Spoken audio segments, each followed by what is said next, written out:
In this chapter, we learn about magnetism. Magnetism is an important subject when it comes to applications. It is linked with electricity in most applications of interest.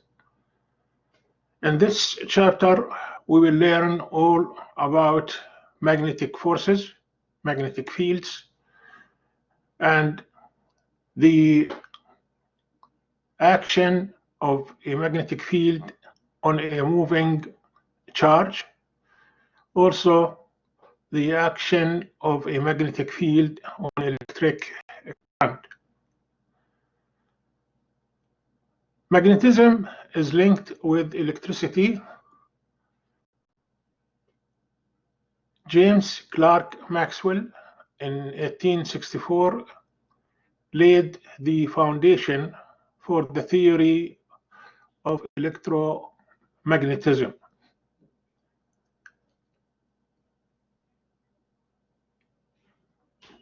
The ultimate source of magnetism of interest for most applications is the electric current. We use electromagnet in industrial applications for uploading of subjects with heavy iron contents. We use magnetism in medicine like MRI, magnetic resonance imaging, which is a safe imaging compared to other forms of imaging that use ionizing radiation. In this image here, in this first slide, we see how electromagnetism is used to confine plasma in tokamak fusion reactor in Princeton Plasma Physics Laboratory. This is the important energy source for fusion reactions in nuclear fusion, where we hope to get clean energy from a nuclear fusion. We are all familiar with magnets, permanent magnets like this magnet, as it attracts iron filings. Any magnet will have two poles, north and south.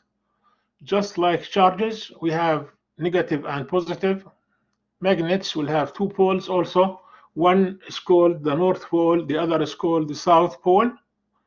Magnets comes in different shapes,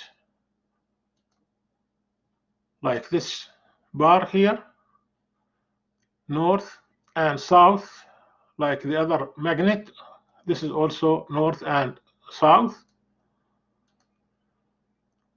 You may find natural magnet stones like here. Regardless of the shape of the magnet, there will always be two poles for the magnet. One is north and the other is south. If you hang any magnet freely, it will rotate, and once it reaches equilibrium, one pole will be pointing toward the north, we call it the north pole, and the other will be pointing toward the south, we call it the south pole. If you use a compass needle to sketch the field lines, you will find that the compass needle will point this way here. You can trace these lines and end up with a map for the magnetic field line. You see it's very much similar to the field of an electric dipole. The north pole plays the role of the positive charge, and the south pole plays the role of the negative charge. If you split the magnet, you will get two new magnets. Each one again will have north and south poles. If you split again, the new fragments will also each one have north and south poles. It is impossible to isolate a single magnet pole. So magnetic monopoles do not exist. This is the main difference between magnetism and electricity. For electricity, we can isolate positive poles from negative poles, but in magnetism, we cannot isolate or separate north pole from south pole. Regardless of the size or the shape of the magnet, there will always be two poles. So we deal with magnetic dipoles all the time. One way to sketch the magnetic field lines is to use iron filings. As we see here, you have a cardboard. You put the cardboard on top of the bar magnets and spray iron filings. Knock gently. The iron filings will rearrange themselves, as you can see here. And this way, the iron filings are following the paths determined by the magnetic field lines, which are starting from the North Pole and going into the South Pole. If you have two different magnets like this facing each other, it would be just like having a positive charge and a negative charge. That would be the field between these two different poles. If they are identical poles, as you can see here, this is similar to having two positive charges. You will find these repulsive fields. The field lines will never overlap, will never cross each other. This is very much similar to what we learned in the electric field mapping. The planet Earth itself, and to their all moons and planets, have intrinsic magnetism built within them. So the Earth is just like a big bar magnet.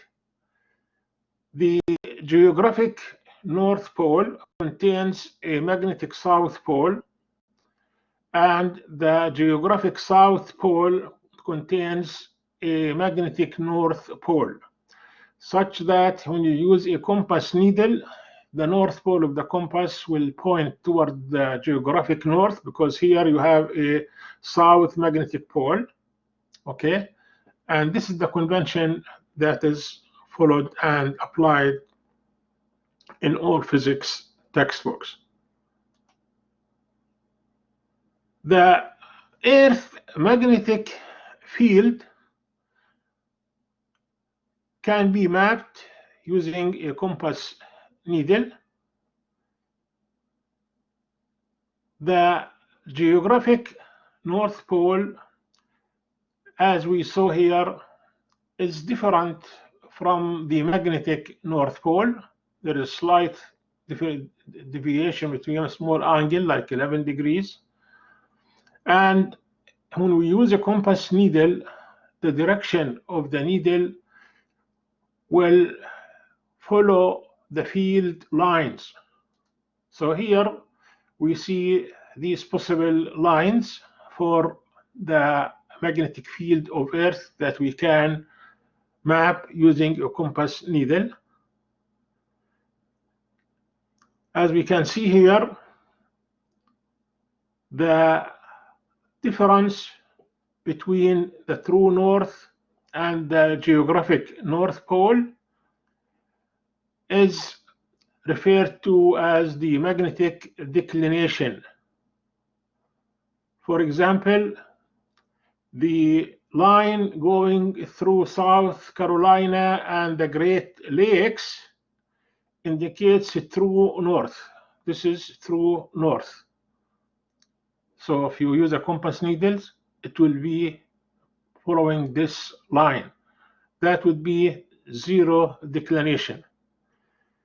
Whereas if we consider Washington State here, the angle of magnetic declination is 25 degrees east. We can use compass needles to map various locations on the surface of Earth.